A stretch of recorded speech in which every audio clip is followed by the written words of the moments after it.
The other very important part of, I think, the resolution is that it states very clearly that this is a global concern.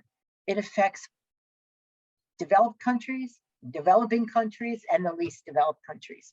So we're not just talking about an issue that is, centered on one group of nations. So every nation in the world must begin to look at people who are ill-housed, who are street homeless, who are suffering homelessness because of climate change, because of conflict, and to begin to see how that problem can be addressed, how that issue can be prevented, and to look at the ways in which homelessness must be addressed within the context of that situation in their country.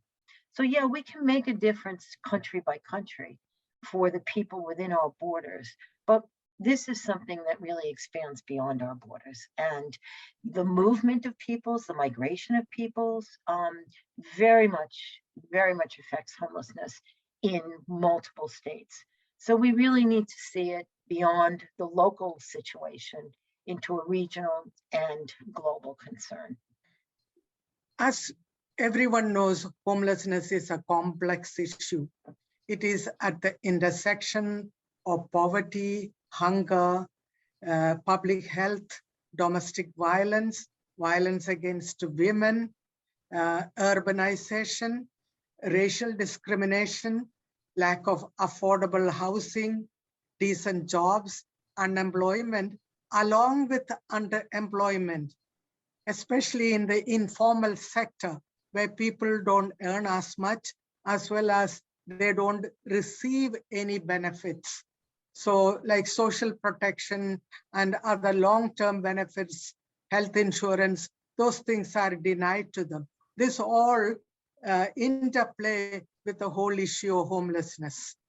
I think the main reason that homelessness is a global problem is because of its scope and because of how systemic it is. Homelessness, I don't know what the current figures are, but affects hundreds of millions or more than 1 billion people around the world from all ages, all walks of life, developed and developing countries. And homelessness is also just a significant violation of a person's dignity, of their social inclusion, and their internationally enshrined human rights, and not just the right to housing, but also many, many others.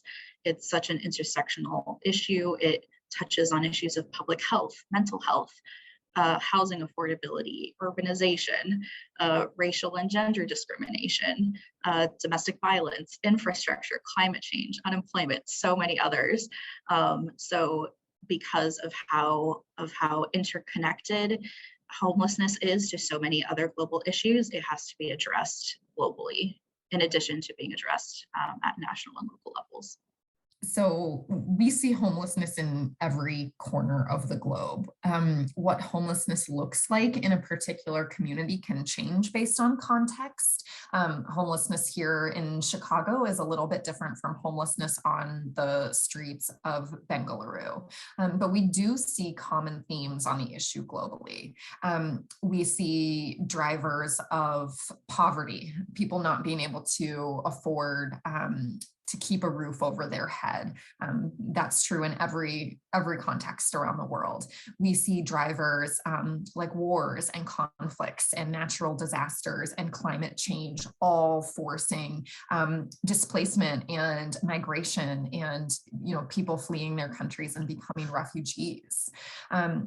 So we see these common themes all around the world, and those are big systemic drivers of homelessness.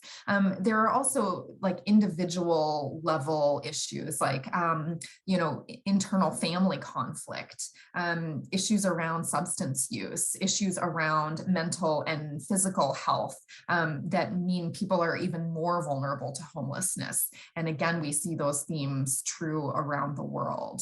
And so really, part of the answer is for governments, for civil society, for philanthropic organizations to get involved and to make sure that each community around the world has a variety of housing options, a variety of service options, and the policy framework that supports people accessing those housing and services options. And so, you know, housing is a basic human need, and that's why we see systems and structures in place that keep people from accessing housing. And so it's that dynamic that needs to change.